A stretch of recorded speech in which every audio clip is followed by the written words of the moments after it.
Makan malam sama ikan dan kentang, menunya mantap dan istimewa. Saya ucapkan selamat datang di channel YouTube Pantun dan Dakwah. Nonton Facebooker bareng Jajak Miharja. Semoga para YouTuber dalam keadaan baik-baik aja, amin. Jalan-jalan ke Cisaat, tidak lupa naik Grab. Semoga channel ini bermanfaat. Jangan lupa like, komen, dan subscribe. Wabarakatuh.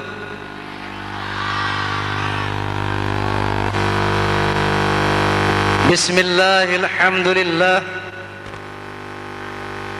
Alhamdulillahilladzi hada an-nasa ila hayatin tayyibatin fid dunya wal akhirati bi syari'atil Islam. أشهد أن لا إله إلا الله وحده لا شريك له ذو الجلال والإكرام وأشهد أن سيدنا ونبينا محمدا عبده ورسوله سيد الأعراب والعجم فصلى الله على سيدنا محمد وعلى آله وصحبه وسلم. Amma ba'd. Al-mukarramun, para alim ulama, wabil khusus sahibul hajah Bapak Kiai Haji Syaifuddin Zuhri yang saya cintai, bapak-bapak pejabat sipil TNI maupun Polri yang saya hormati, hadirin wal hadirat, terutama para kaula muda, kaula mudi, harapan agama, bangsa dan negara yang saya banggakan. Dharma beres, semuanya baik, semuanya sehat, semuanya iman yang benar, semuanya iman. Kenapa? Karena yang namanya iman tidak sama dengan Islam. Betul? Apa? Kalau orang beriman sudah pasti Islam. Tapi orang Islam belum tentu beriman. Sebagaimana satu kisah yang diabadikan oleh Allah Subhanahu wa taala di dalam Al-Qur'anil Karim. Qalatil a'rabu amanna. Dulu di zaman Rasulullah sallallahu alaihi wasallam datang sekelompok bangsa Arab Badui, Arab pedalaman, dengan bangga membuat statement di hadapan Rasulullah sallallahu alaihi wasallam, amanna ya Muhammad, kami telah beriman. Namun belum lagi Rasulullah sallallahu alaihi wasallam berkomentar, Allah berfirman, qul lam tu'minu walakin qulu aslamna walamma yadkhulul imanu fi qulubikum. Kata Allah Subhanahu wa taala, ya Muhammad, katakan kepada mereka, kamu belum beriman, kamu baru Islam, belum masuk iman ke dalam dadamu. Nah, mudah-mudahan yang pada malam hari ini yang status keberagamaannya masih Islam ditingkatkan Allah Subhanahu wa taala menjadi beriman. Amin. Amin. Dan yang sudah beriman mudah-mudahan ditambah-tambahkan keimanannya. Amin. Allahumma amin. Allahumma. Ini tolong. Malam hari ini kita mengadakan tabligh akbar dalam rangka mengantisipasi situasi bangsa sebagai tantangan kita umat mayoritas, yaitu umat Islam. Sebagaimana kita ketahui, kita masih berada di dalam krisis multidimensional. Ini tantangan yang pertama yang harus kita jawab. Tantangan yang kedua, kita tengah menghadapi yang namanya tantangan eksternal, era globalisasi. juga ini harus kita jawab. Nah, sebagaimana kita ketahui, sudah 5 tahun kita melaksanakan reformasi, di mana reformasi komitmen kita adalah untuk memperbaiki sistem politik agar lebih demokratis. Yang kedua, untuk memperbaiki sistem ekonomi agar lebih berpihak kepada rakyat. Yang ketiga, untuk memperbaiki sistem hukum agar supremasi hukum ditegakkan. Namun sampai sekarang cita-cita reformasi masih belum tercapai. Saya ingatkan bahwa tugas melaksanakan reformasi bukan hanya kewajiban presiden, bukan hanya kewajiban wakil presiden, bukan hanya kewajiban segenap kabinet, bukan hanya kewajiban para pejabat tinggi, namun itu juga merupakan kewajiban kita umat Islam per individu. Karena kata Rasulullah sallallahu alaihi wasallam, kullukum ra'in wa kullu ra'in mas'ulun an ra'iyatih. Setiap kamu adalah pemimpin dan setiap pemimpin akan dimintai pertanggungjawab akan kepemimpinannya. Nah, oleh karena itu, dalam rangka menegakkan reformasi, mari kita mulai dari diri kita sendiri. Kita mulai mereformasi diri kita sendiri. Ketahuilah, barang siapa yang telah memperbaiki dirinya, barang siapa yang telah mereformasi dirinya, berarti dia telah mereformasi bangsanya, dia telah mereformasi, memperbaiki bangsanya. Amin Allahumma. Nyanyi nyanyi mah kecil. Gue gini-gini kan raja dangdut ini. Nanti nyanyi bonus ya. Sekarang ngaji dulu nggih. Nanti nyanyi jam 3 ya. Ya, kita ngaji dulu, nanti kita nyanyi. Ya. Kenapa? Iya, kita nyanyi dulu. Nah, tantangan yang harus kita jawab bahwa kita masih berada dalam krisis ekonomi sekarang ini. Betul apa betul?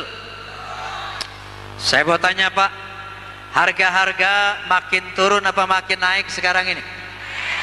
Makin naik. Saya mau tanya, harga minyak tanah, minyak goreng naik apa turun? Naik. Yang namanya sayur-sayuran, buah-buahan naik apa turun? Naik. Gula kopi, susu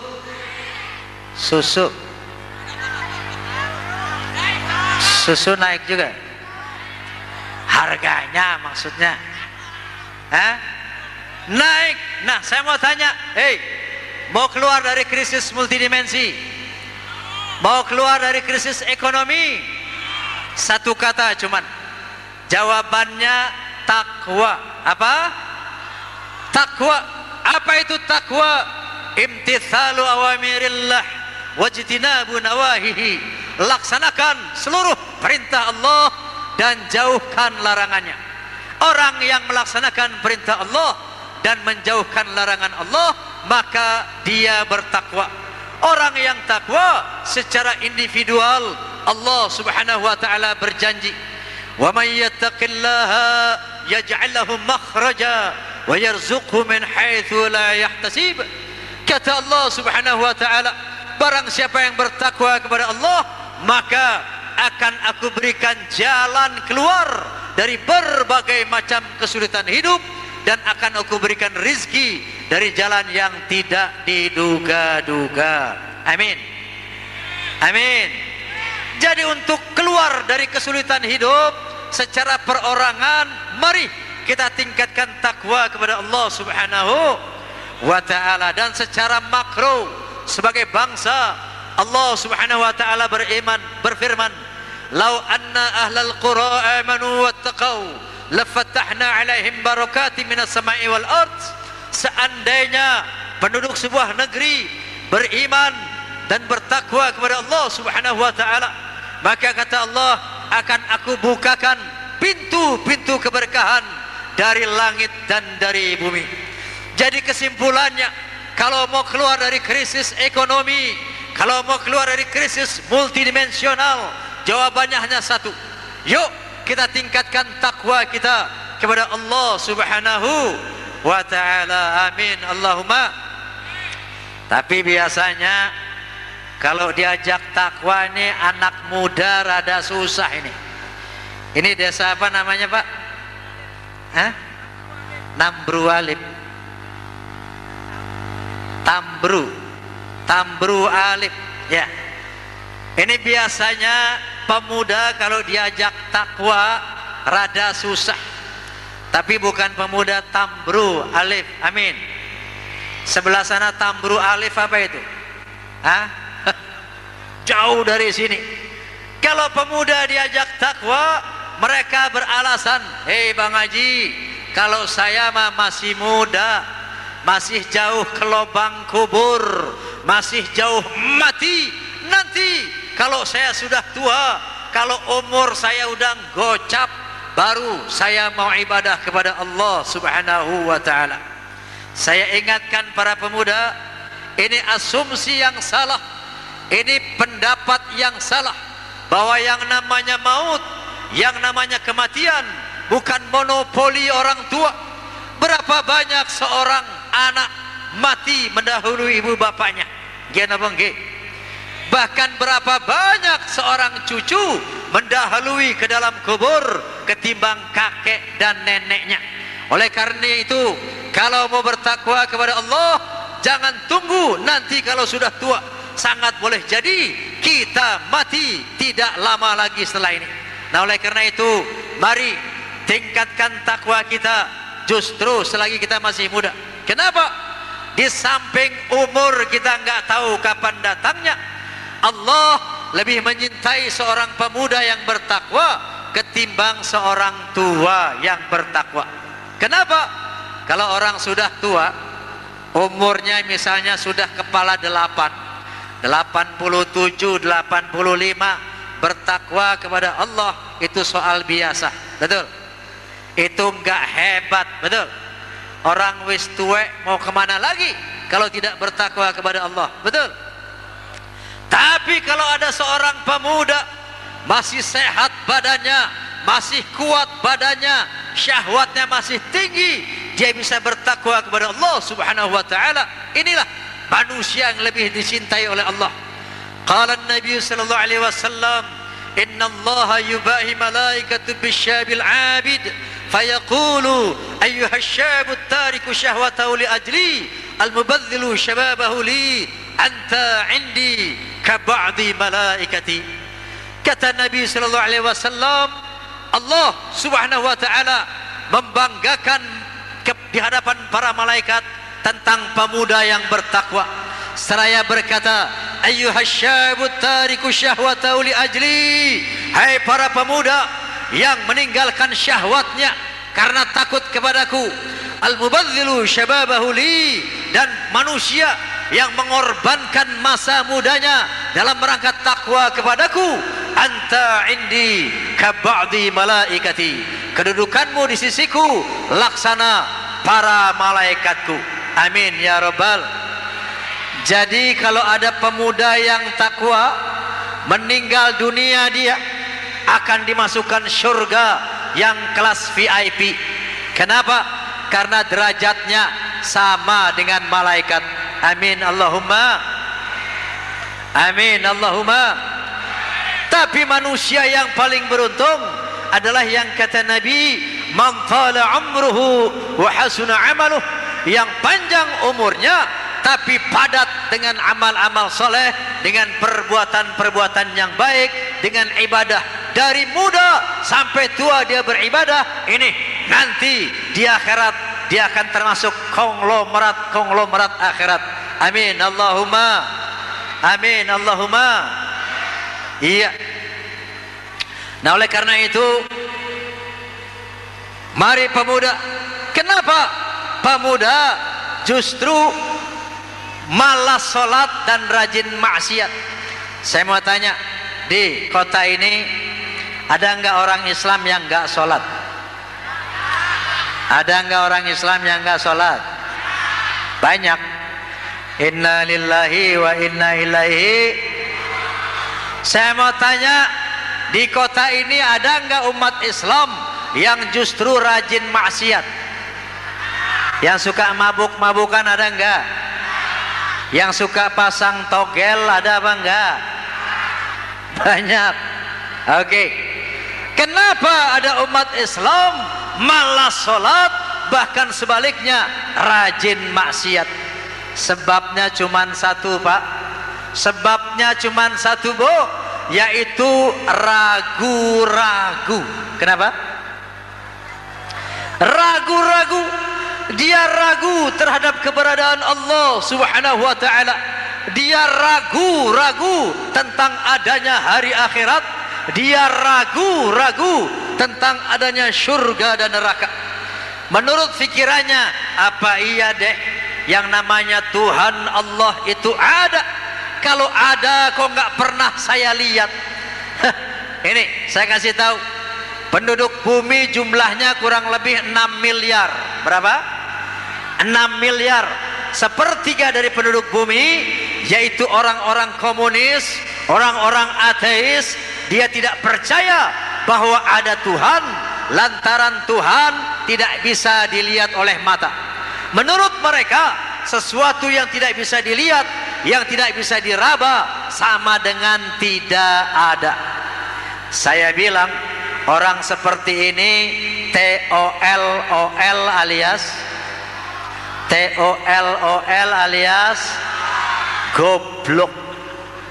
Kenapa enggak goblok? Bayangkan saja, dia bilang yang tidak kelihatan sama dengan tidak ada. Sekarang saya mau tanya, angin kelihatan apa enggak?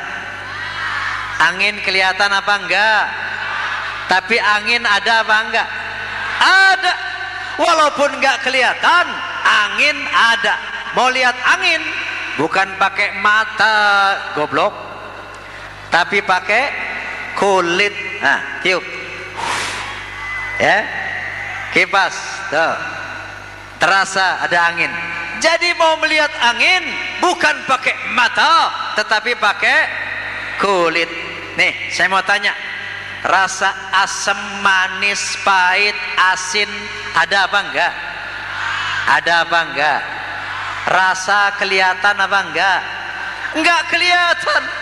Mau lihat rasa bukan pakai mata, goblok, tapi pakai lidah.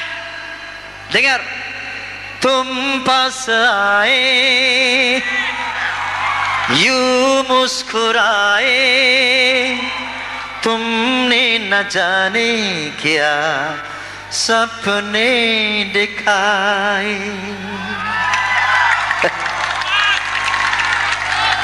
Apa itu? Lagu, suara. Saya mau tanya, suara ada apa enggak? Ada, tapi enggak kelihatan. Kenapa enggak? Suara ada, namun enggak kelihatan. Mau lihat suara, bukan pakai mata, goblok, tapi pakai telinga. Begitu juga mau lihat Allah Subhanahu wa ta'ala, bukan pakai mata, tapi pakai akal, pakai otak. Pakai akal, pakai akal, pakai akal, pakai. Makanya kata Nabi sallallahu alaihi wasallam, tafakkaru fi khalqillah wa la tatafakkaru fi dzatillah. Renungkan ciptaan Allah, nanti kamu akan kenal, akan yakin bahwa Allah ada. Jadi mau melihat Allah bukan pakai mata, tapi pakai akal. Nah, Allah mengajak kita merenungkan pohon. Kata Allah Subhanahu wa ta'ala, afara'aitum ma tahruthun. Tidakkah kamu perhatikan pohon-pohon yang kamu tanam? Tuh, afara'aitum ma tahruthun. Tidakkah kamu perhatikan pohon-pohon yang kamu tanam? Nih lihat, pohon jambu, pohon rambutan, pohon pepaya, pohon duren, dan lain-lain sebagainya. Coba perhatikan kata Allah. Kemudian Allah bertanya, a antum tazra'unahu am nahnu zari'un? Kamukah yang menumbuhkan pohon itu ataukah Allah yang menumbuhkan? Siapa yang menumbuhkan pohon, Pak? Siapa yang menumbuhkan pohon? Allah. Kita manusia cuman pandai melempar biji pepaya. Kita manusia cuman pandai melempar biji rambutan, biji jambu, biji duren, padi. Namun setelah itu kita tidak pernah berpikir siapa yang menumbuhkan pohon pepaya, siapa yang menumbuhkan pohon-pohon yang memberikan buah sepanjang zaman tanpa hitungan. Ini dipertanyakan oleh Allah Subhanahu wa ta'ala agar mata kita melek bahwa Allah ada. Faham? Faham? Sudah yakin ada Allah? Masih kendor. Mari malam ini kita lenyapkan keraguan-raguan kita terhadap keberadaan Allah. Satu lagi firman Allah yang membuktikan bahwa Allah ada. Allah berfirman, ya ayyuhan nas in kuntum fi raibin minal ba'thi fa inna khalaqnakum min turab thumma min nutfah thumma min 'alaqah thumma min mudghatin mukhallaqatin wa ghairi mukhallaqah linubayyana lakum. Kata Allah Subhanahu wa ta'ala, ya ayyuhan nas, hai manusia, in kuntum fi raibin minal ba'thi, kalau kamu ragu-ragu tentang hari kebangkitan, kalau kamu ragu-ragu tentang adanya surga dan neraka, coba perhatikan bagaimana dirimu diciptakan. Kata Allah, aku ciptakan kamu min nutfah, dari nutfah. Tahu nutfah? Nutfah itu sperma. Tahu sperma? Sperma itu air mani. Tahu air mani? Cah cilik menang. Apa sperma? Dah, tahu air mani, Dik?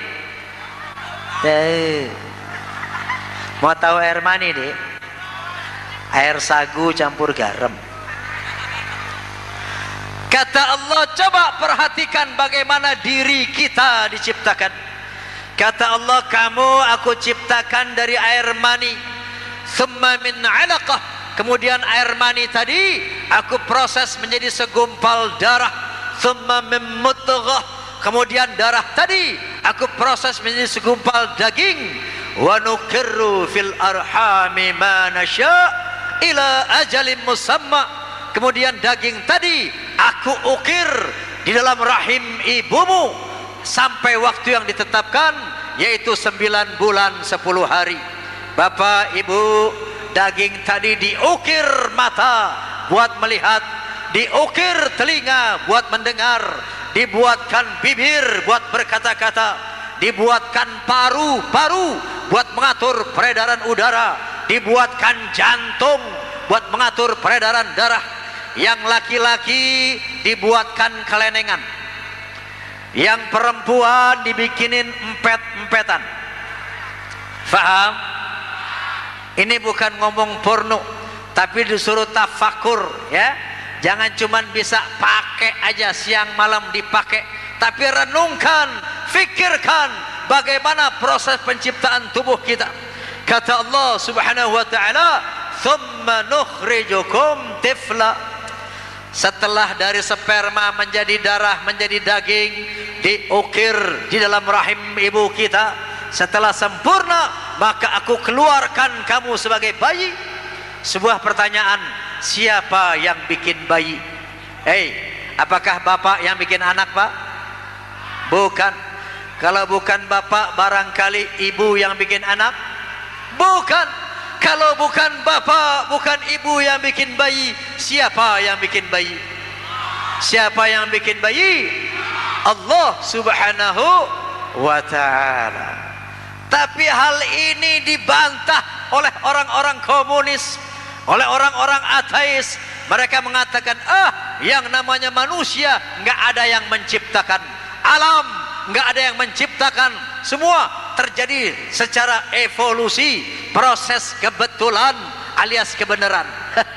Orang yang begini saya bilang TOLOL alias goblok. Jangankan tubuh yang begini dahsyat, jangankan langit yang begitu dahsyat. Saya mau tanya, nih yang saya pegang nih, apa namanya? Bukan mic. Kalau mic itu pesawat tempur, ya. Ini namanya mic. Apa? Mic. Mic apa? Mike Tyson. Mike Tyson apa tinju, euy.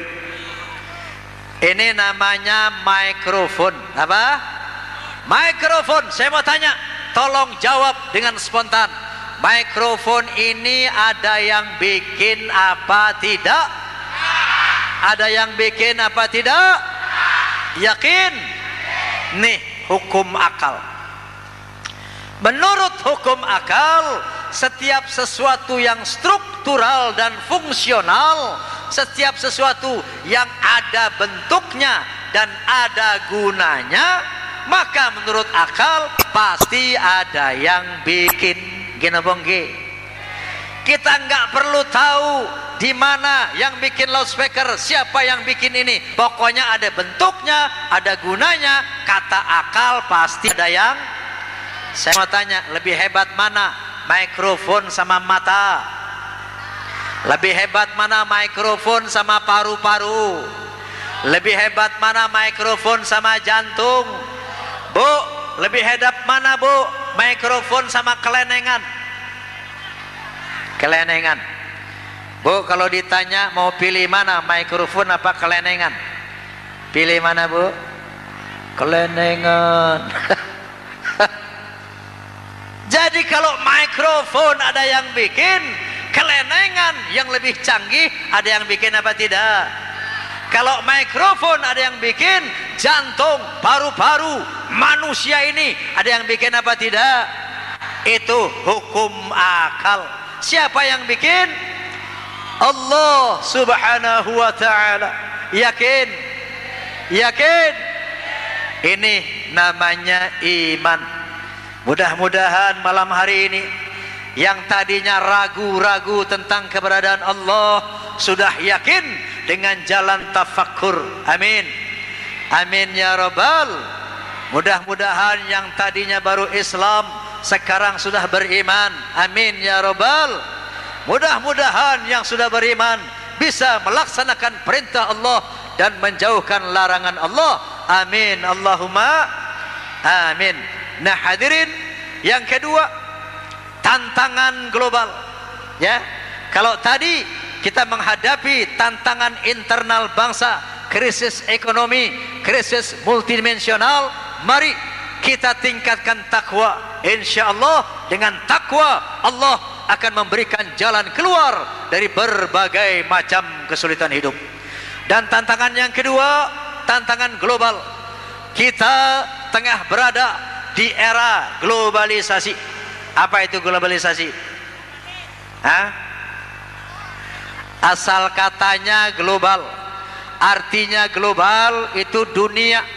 Artinya globalisasi mendunia. Artinya apa?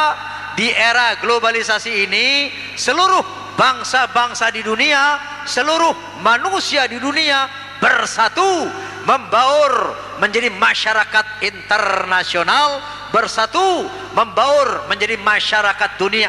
Makanya salah satu ciri daripada globalisasi adalah borderless state, lenyapnya batas-batas negara secara politik, secara ekonomi, secara budaya.